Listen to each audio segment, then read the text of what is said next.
Welcome to the Socket podcast. Today I'm joined by a new friend, Tish Thompson. I remember the first time I ever saw Tish. It was a number of months ago. I was at a charity event for, I believe it's the Career and Networking Center in Naperville. And I saw Tish walk in the room, and the first thing I thought was, wow, that's a strikingly beautiful woman. Fast forward, I don't believe I talked to her, maybe just a quick introduction there. But fast forward to a few months later, and our mutual friend Anita kind of did one of those things like, it's silly you guys don't know each other. We should connect you two. And so Tish and I decided that we were going to do a Zoom call. We were in the middle of quarantine time, and she's just one of those people that you start talking to and you realize, oh, we're going to be fast friends, and we probably could talk for 7 hours and never run out of things to say. So welcome, Tish. Thank you. Thank you so much. I really enjoyed our first call together, and I thought we're going to be connected for a long time. Don't you love that? It's like the best feeling, right? When you're like, all right, this is one of my people. Yep. Can't get rid of me that easy.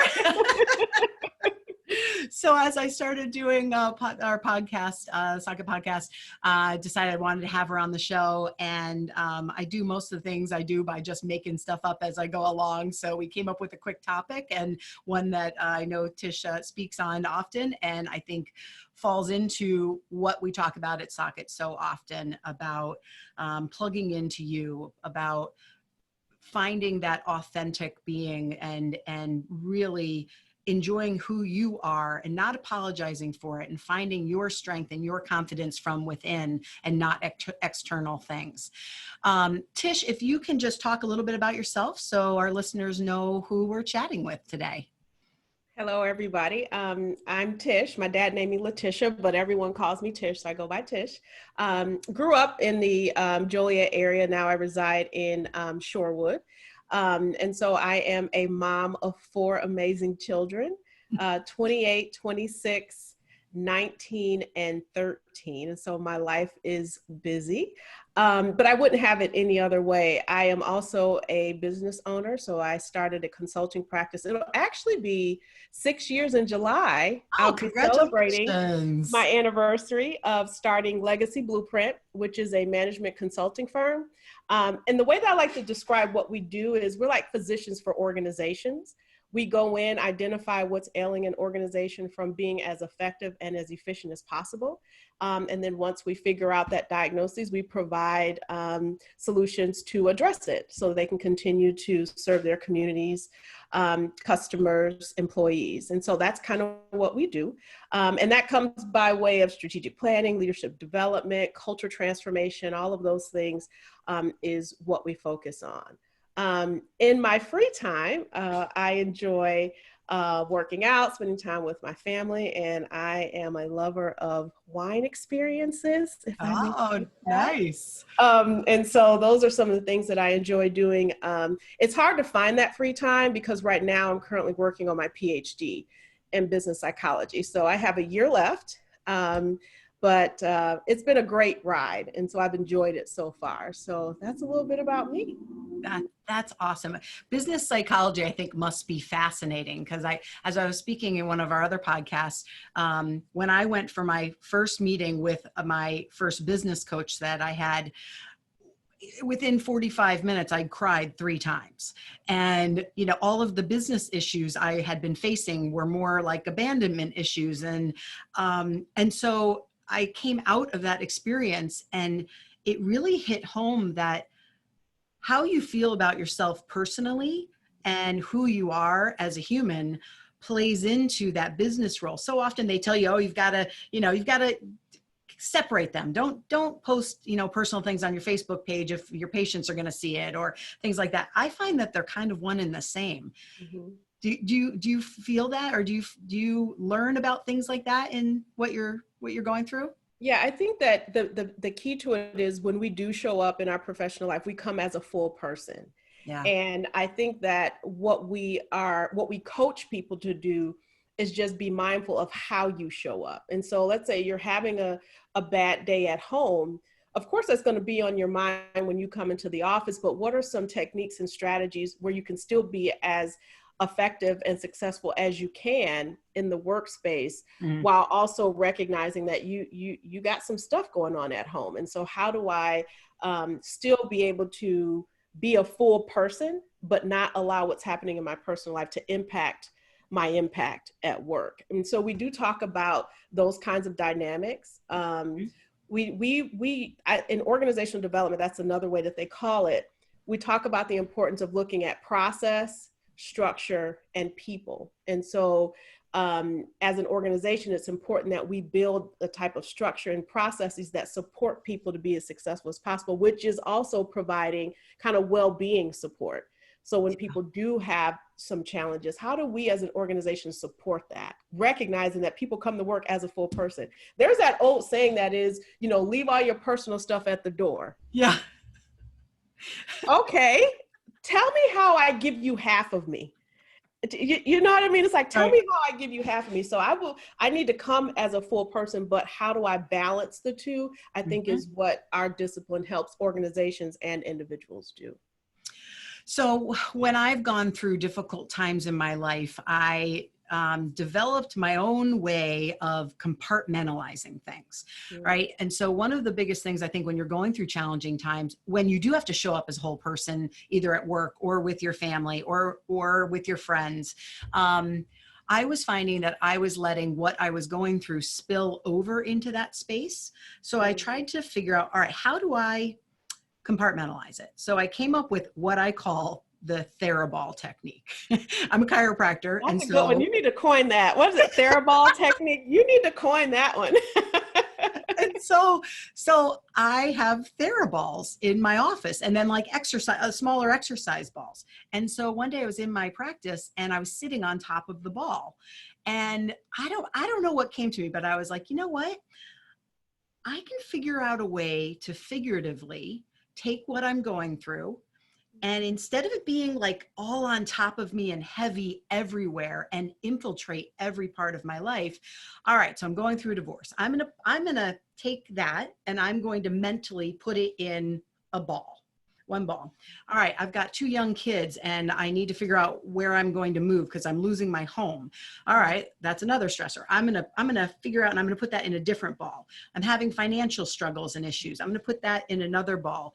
I'm trying to figure out who the hell I'm going to be moving past this time in my life. I'm gonna put that in another ball. So now I have these multiple balls, and in my mind, when I needed to be present in other parts of my life, I would mentally put those balls in the big Thera ball. And so that did a couple of things. Number one, I wasn't denying that they were there. So I was being realistic that these are struggles that I'm going through, but they were kind of, away, and I was sitting on top of them. So they weren't on top of me anymore. I was sitting on top of them.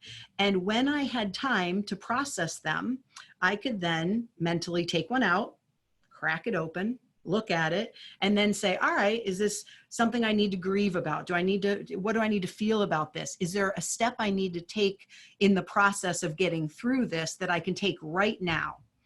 And after that time, let's say I'm going to give 15 minutes to this. I'm going to put that ball back together and I'm going to stick it back in the Thera ball. So that's my Thera ball technique. Yeah, I love that. And what it does is it gives you an outlet to address those things that are really heavy on your heart. Because I think what we're taught is that we have to just stuff it.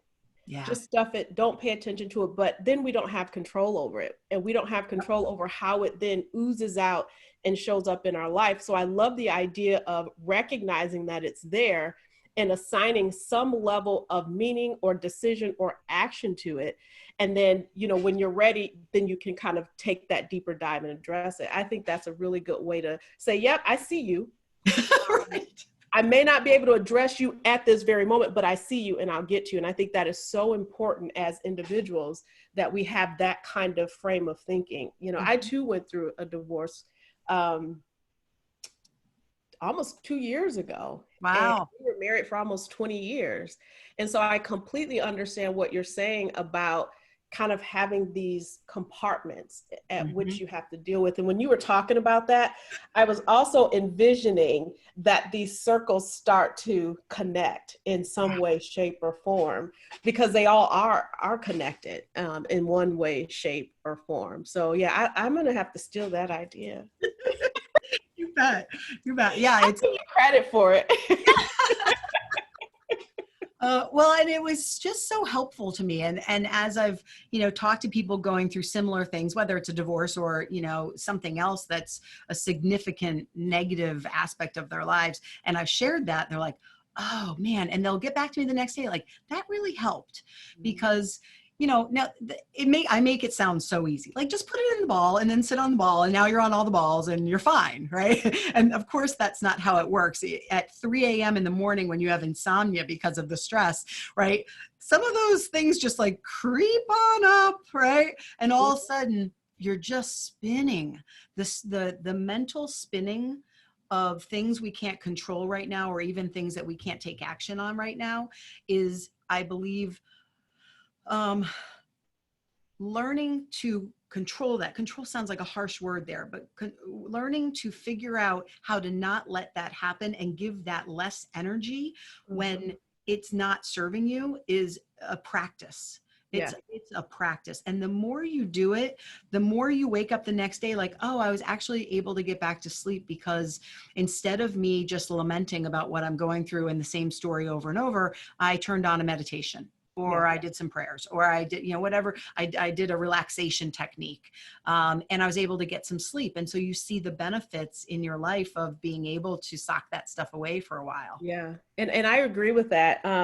There's a book that I absolutely love by Vital Smarts, and it's called Crucial Conversations. And one of the things that in the chapter called Mastering My Stories, and it's all about how the stuff we tell ourselves about a situation really dictates how the outcome of that situation will be. So if you think, oh, that person did this to me because they're cruel and angry, then you're going to behave in that way with that person, and there's not going to be a good outcome. But if you are curious about why they did what they did, outcome is very different. Long story, really short, there's a section of it that talks about being helpless. And if you're in a state of being helpless, what can you do to move to action? So a question that I coach people to ask, or that I ask myself when I'm feeling that moment of helplessness, is what decision or what action can I take in this moment to move me towards what I really want? So then instead of us kind of just sitting in it, it gives us an opportunity to think, okay, I can make this action or I can make this decision to move me forward. Yep. Because when we're in a state of helplessness, like we're just stagnant, we're just standing still. It's like, oh my God, I don't know what to do. I can't do anything. But what choice can I make in this moment to move me towards what I really want? And I think that is a really helpful practice for people that want to keep forward moving in situations that will paralyze you. And that translates into so many parts of life. I look at me launching Socket. I've been working on this for, I'd say 9 months now. And I could have been much, much further along, but there were parts that I got to parts where, like the technology, right now I have a studio in my basement that I built out for this specific reason.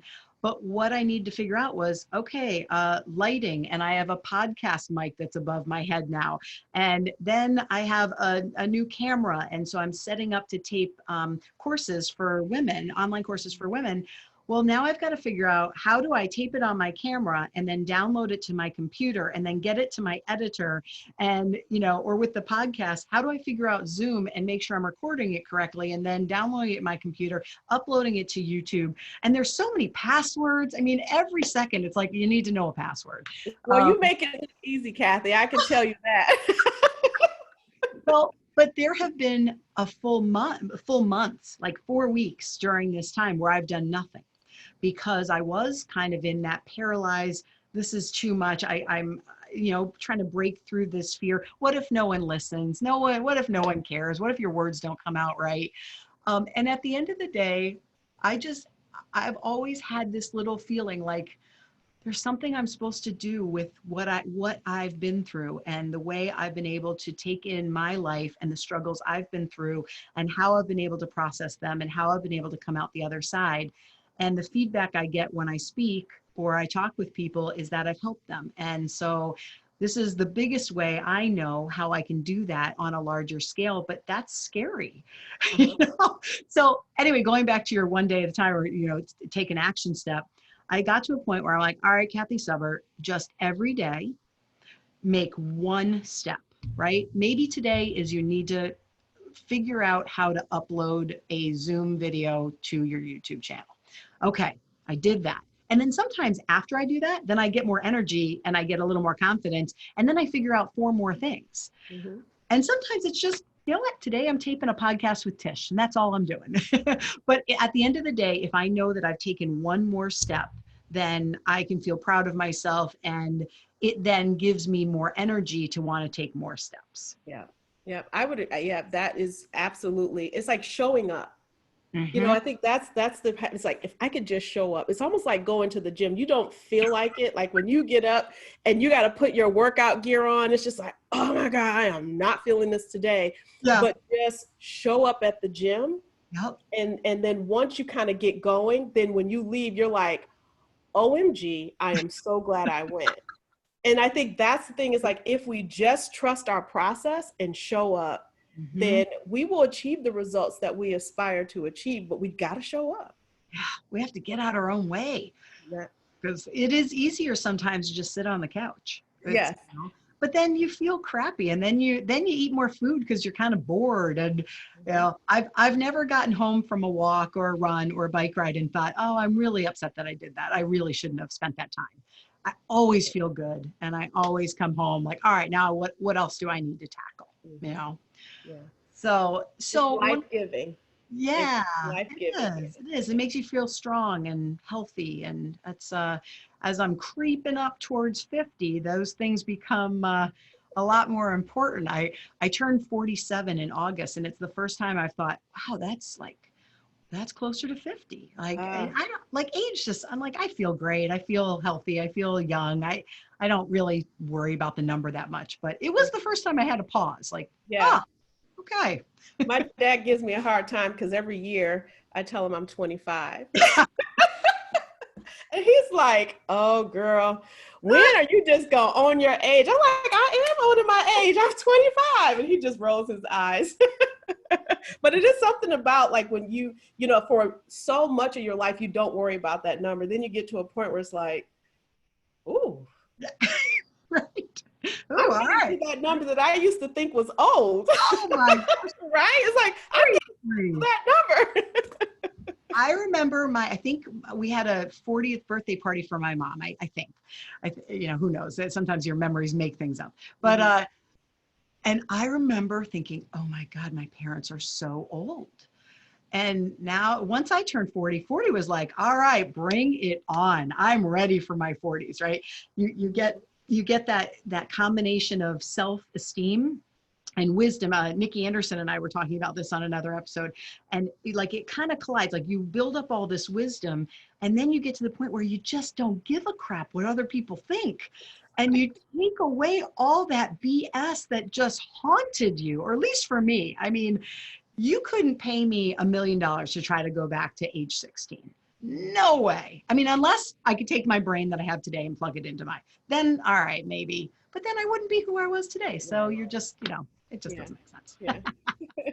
Well, so one of the things that we wanted to talk about today is hair. And it's interesting that we're having this. Or lack thereof. Or lack thereof, right. So I'm getting my hair cut today for the first time in months after quarantine because we weren't able to. And I didn't think me taking scissors to my own hair was going to be a good thing. But it's interesting. I'm excited to have this conversation with you because for myself, my hair is one of the things I like the most about myself. Even when I've gone through periods of time where I've been 30, 40 pounds more overweight than I am now, I always felt like, well, at least I have nice hair. Like it was something I kind of hung to, and I get frustrated with it. Sometimes it gets a little frizzy, but at the end of the day, I like my hair, and it is one of somewhat a defining feature for me. So I can't wait to have this conversation with you and figure out how you moved forward in this process of losing your hair and how you feel about it today. Mm-hmm. So for me, it started at a very early age, like 10 years old. We get these messages, right? We get these messages that tell us what beauty is, what success is. And so for a long time, I held on tight to that. And in the environment I grew up in, hair was like the mark of a beautiful woman. Hair, curvy, and having light skin was like, in the Black community, that was like the thing. Yeah. And so I was on this journey to have beautiful hair. And so the challenging thing was, while I was on this journey to have beautiful hair, I got the absolute opposite of what I was trying to achieve, because I had been so cruel to my hair to try to achieve this thing called beauty. I ended up losing it. I ended up losing it. And so because it was so much of an identity for me, I tried to mask that reality that I didn't have. So I would wear the wigs, I would do the weaves, I would do the braiding. I mean, I just did all kinds of stuff to achieve this elusive thing called beauty. And that consumed me for most of my life. And it wasn't until I got older where I'm like, this is for the birds. Like, I am so tired. Right, I'm hot in this wig. And right? It's like, it's hot. I can't get on the rise at Great America because I'm afraid that my weave gonna fly back. Like, I can't work out like I want to because then I gotta spend all day trying to get my hair back together. Like, I didn't live. I didn't live. And so I believe it. I can. It's like, and it's, but like, that was me. That, like, this was me. It was my identity. And it got to a point, you know, I would sit in my beautician's chair. I would go to a salon when nobody was there, because when she would take my weave off, I didn't want anybody to see. I didn't want anybody to see what was under my mask. Yeah. And so I would sit in her chair, Cathy, and I tell you, I would cry all the time because I was losing the thing that I thought made me beautiful. And so I would joke with her and say, you know what? Her name was Sean. I'm like, what if I just cut it all off? And she said to me, you know what? You'll cut it off when you're ready. She says, you're beautiful. You know, you can do it. You can rock a bald head, but you just have to know that you can. And when you're ready, you will. That conversation was about 4 years. Back and forth. And it was a Friday night. I will never forget it. I was in my bathroom, kind of taking the weave out for myself this time. And something hit me like a ton of bricks. And it was the feeling of being done. Yeah. You know, it was the feeling of being done with being uncomfortable to make other people comfortable with how I looked. You know, it was that feeling of being done with not loving me enough to own the fact that you just can't grow hair, and that's okay. I was just done. And so I went to the salon the next day. This was the day that the salon was packed. You know, usually it's empty, but it was packed this day. And I'm like, okay, I choose this day to be brave when everybody is inside. I'm like, okay, I was done. So I sat in her chair. She pulled out her clippers. And she said, are you ready? So I took off the head rag that I had on my head and I said, I'm ready. And as she shaved, I cried. Just like I'm doing now. So really emotional. I can only imagine. It was so liberating, Cathy. It was liberating on so many levels, because at that moment, it was no longer about my hair. It was about the fact that I have come to a place where I became a lover of me. And I embraced the fact that I am more than what grows or does not grow out of the top of my head. I'm more than that. And so she shaved, I cried. She shaved, she cried. And by the time she was done, I stood up and we embraced each other so tight, because we had been on this journey with each other for a long time. And I was finally free. Yeah. There's no feeling of that, to get to a place where you've let go of stuff to the point that now you can live freely. So the women in the salon were like, they were like, what the heck? This woman, like, I'm like literally in my bold baldness. I regarded my stylist as these women their mouths are dropped open, I regarded her and I walked out feeling so different. Yeah. And it wasn't about my hair. It was about the work that I had to do to get to that point. I did the work on the inside. And so I was so concerned before about, well, how would I look? What would people think? But I got to a point where I didn't care because I need to be my true self. And so I didn't know how people would react, and I would get tons of compliments, but in that moment that was great, but I no longer needed it. I no longer needed that affirmation. But I don't think that it was this that they were responding to. I really do think that what they were responding to was the work that I had done on the inside that then permeated out for Absolutely. the world to experience. So that was kind of that metamorphosis, if you will, that I went through to get to a point where I love me. This is me. Mm-hmm. I don't have hair, but I'm more than my hair. Yeah, that's beautiful. I didn't realize that I needed to have tissues on the desk to tape podcasts, but that really hit me hard in a good way. Like, oh, how freeing that must have been.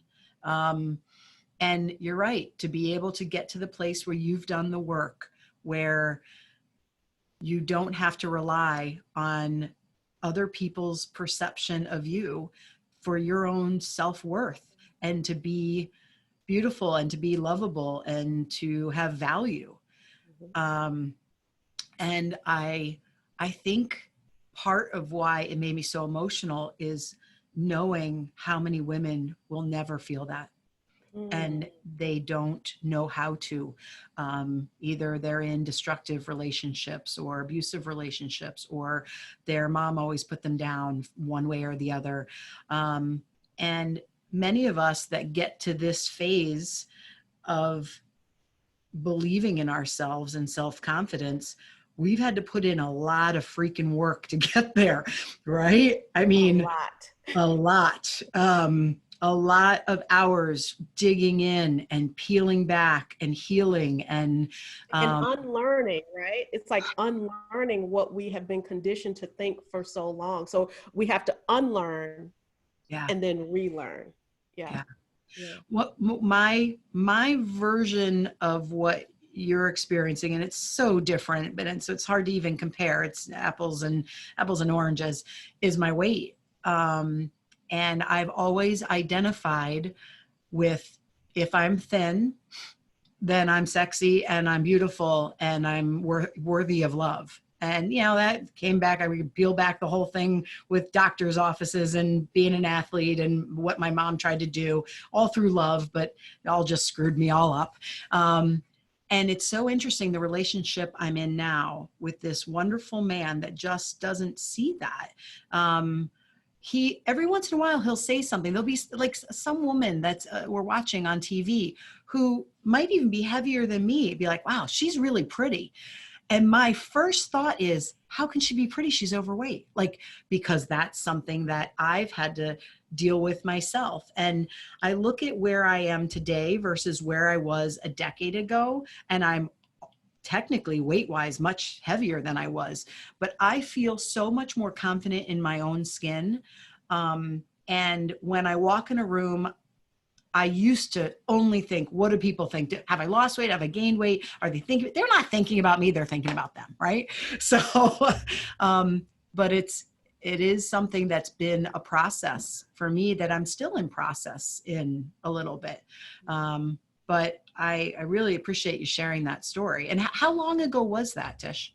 Oh gosh. Probably coming up on 8 years. Okay.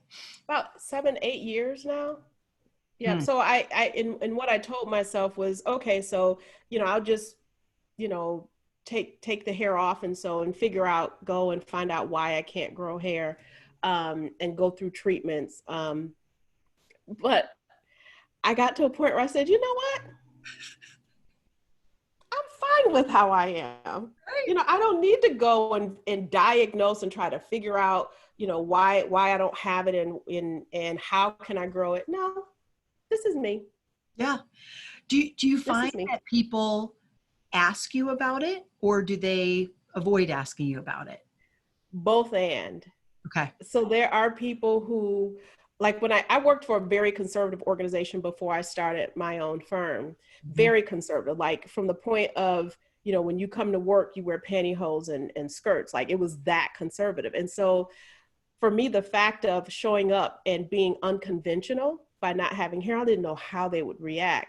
And so there were some people who were, and it was in healthcare. So there were some people like, oh my gosh, is Tish sick? Wow. And so I found myself in executive meetings. I had to start by saying, I just want to say I'm not sick. And then they're just like, oh, thank God. But what I thought how they would react was very different. And so there are people who will try to come up and touch my head. Oh. I can't tell you, I mean, how invasive that feels. It's almost like a pregnant woman and she's like nice, you know, pregnant, like she's out there and someone comes and touches her belly uninvited. It kind of feels like that. And then I kind of have a reaction to it because it just feels weird. Like it's just a personal space. And so, and then I'll have, I was at the airport on vacation, stuff like that. And people would come up to me, other Black women who would say, I have been contemplating on whether or not I can do what you've done. I'm losing my hair and I don't know what to do. And so I met a woman in particular at an airport in Philadelphia, and we were standing in the center of the aisle talking for like 30 minutes. And she's just asking me questions. She's like, I want to do this, but everyone's telling me I'm not going to look right, that I shouldn't do it. And I said, you know, I told her the same thing my style said, you'll do it when you're ready. She says, can I have your phone number? So we exchanged numbers. I'm like, I gotta get to my flight. And so several months later, I just get this random text. And it was the woman from that airport. And what she included in that text was a picture of her not wearing a weave. And she was just wearing herself. And I can't tell you how much that meant to see a woman stand in her own truth. She wasn't completely bald. She had cut it down as low as she wanted to. No. But to see that, it was so amazing. So I get that a lot from women that say, I wish I could be that courageous. Yeah. And my response is, you will when you're ready. Yeah. No one can make you, no one can force you. And I think that's the case with whatever we are struggling with in life. You know, you will get to a point where you're sick and tired. When you get sick and tired of being sick and tired, that's when we'll start to make a change. When you're sick and tired of what you drive dictating what you can do or where you can go, you'll get to a point where it's like, you know what, that's too draining. Yeah. I need to let that go. And I think that to see people kind of let go of that stuff and just, that's cool. So yeah, that was a long answer to your question, but yeah, so I have people who will come up and say, oh, are you sick or is that by choice? So you have people that bold and you have just others who just stare. And that's always, those are the funny ones. And the kids, humans, right? Yeah, and the kids, like, it's interesting. I'm in a store and it's like, kids are just like this. And their parents are like, honey, stop staring. Right. I'm like, I said, it's okay. I don't have hair. It's weird for them. It's okay. Well, and I think when you have a defining feature like this, you have to own it, right? And just like your stylist said, you wouldn't have done it before you could do that. You wouldn't have done that where a little child that is so innocent and doesn't know what's, like, I'm just looking because it's not something I see on a regular basis, Yeah. And so if you'd done it before you were ready, then that might have upset you, but it's, you get past that. Yeah, that's so true. What do you think for yourself were some of the top things, tools, or ways that you found to step into your own confidence? That's a great question. One of the things that I spent time doing is really discovering who I am at my core. So it's what, and I call it, what is my I am? Okay. What I did finally figure out was what my I am not is, and what my I am not is, I am not my hair. Yeah. So I had to figure out, well, what is my I am? So I went on kind of a self-discovery, and I just go about my life and see what makes my heart sing, what am I passionate about, what calls to me, and what am I called to? And so I started kind of being mindful of those things over a course of time. And then I started to own the fact that I am a lover of people. That's who I am. Yeah. I am resilient. I am a trailblazer. I will own the fact that I set the example, because in my life, a lot of things that I do, I go first. So I'm the first to go to college. There's so many firsts in my family. So I own that, and I honor that sacred responsibility. I'm stubborn. It's all those things. And so that's not to say, I'm patting myself on the back, but I think what we've been taught over time is that if you recognize what's great about you and you're able to articulate it, we are taught that we are being boastful. Yeah. No, it's me owning the fact that I have a greatness that I contribute to this world, and I just want the world to experience it. I'm not being boastful. I'm just clear about who I am and what I have to offer. And so that it didn't happen like this. It happened over time for me. And then I started to think about, well, what contribution, what's my purpose in this world? What is my purpose? So that was the other thing, is now that I know who I am at my core, what's my purpose and how can I share more of me with the world? Yeah. And then I had to let go of thinking that didn't serve me. So I had to let go of attachments. And in some cases, I had to let go of some people. Because there are people in our lives who are like those sea urchins that like attach to us, right? Like suction to us. And every time we try to move and go, they're like bringing us down. It's like, time out. Yeah. So I have to let go of some people, and that was hard. Doesn't mean that I cut them completely out of my life. It's just how I engage with them looks a little bit different. Yeah. So those are just a few of the things that I really had to focus on over time. Yeah. We talk about at Socket, we talk about what you need to toss, what you need to recycle, and what you need to elevate. And you kind of hit on all of those points, because there's some things you can't completely get rid of. Even, like you said, even there's some people in our lives that, they're going to be there. You can't completely end a relationship. I've had to end relationships too. And I've always tried to do it in a fair and thoughtful way. Sometimes you just don't, your journey's not moving forward with another person for one reason or the other. And I try to, and it sounds like you too, surround myself with people that lift me up, who are more positive thinkers, that do have, know their own truth and can speak it and can be authentic and can be honest. And that aren't afraid of a deep dive conversation, right? As I've gotten older, I struggle with small talk. I don't really want to be in a huge room with people anymore talking about it's nice weather and, oh, are the kids going to go back to school? Or, I really prefer more one-on-one or small groups where I can be seen, I can see you, we can really learn from one another. And that's stuff that feeds me in a way that kind of all the big events and always being seen and out and about, and that used to feed me a little bit. And I think that was more of an ego thing or a little more of a status thing for me. But now I just crave being at home more and being around people that I can be myself with. I appreciate your insight into yourself and your transparency with that, because,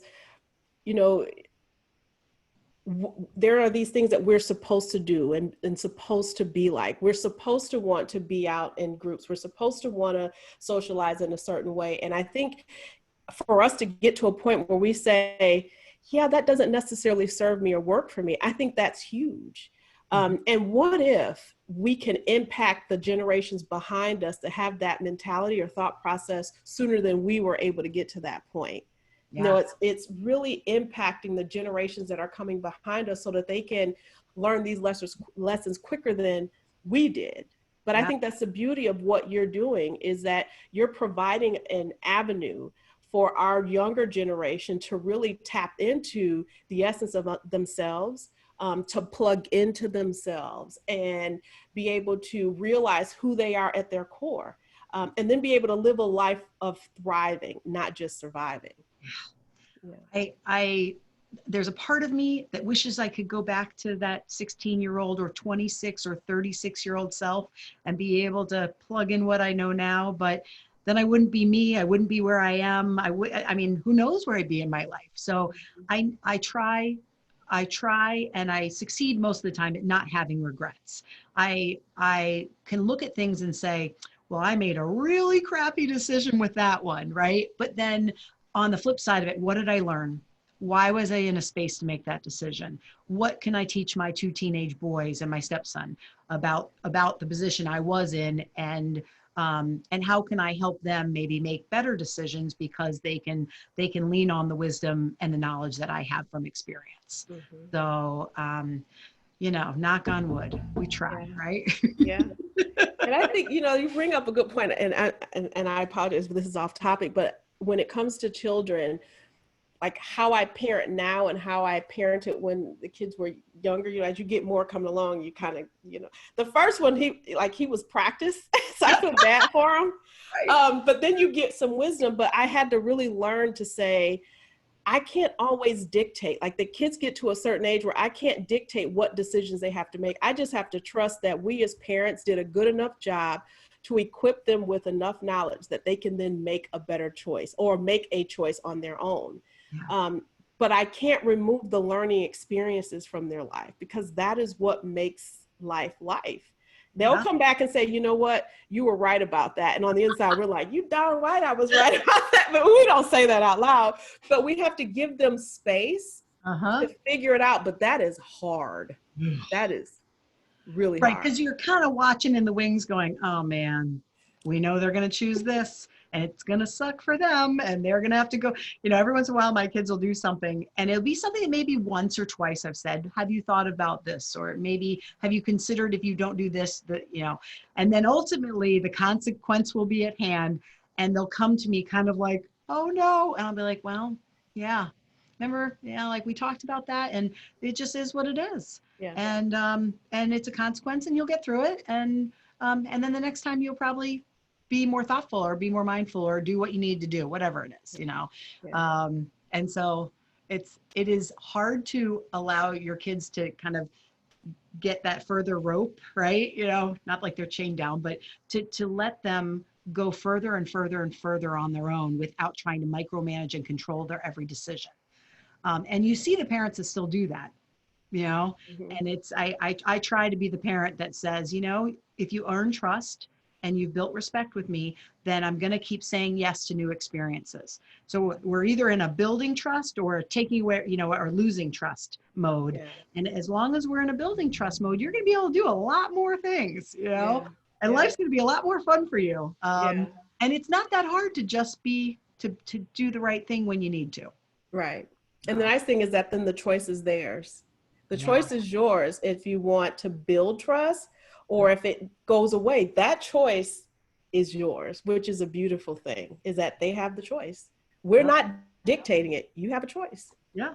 And you get what you get and you don't throw a fit. I think parenting could be another topic we could chat about another time. Right? Oh my goodness, so many different topics. Well, Tish, thank you so much for coming on today. I really appreciate you sharing your story, and it truly touched me. And it's something that I'm going to give some thought about what in my life I need to think about, not worrying so much about, or unplugging from a little bit from my identity. So I appreciate you leaving me with some things to ponder. Well, I am honored that you asked me to be a part of this epic experience, because I think that what you're doing is really going to change lives. And so I'm honored that you asked me to be a part of it. Oh, well, thank you. Yeah.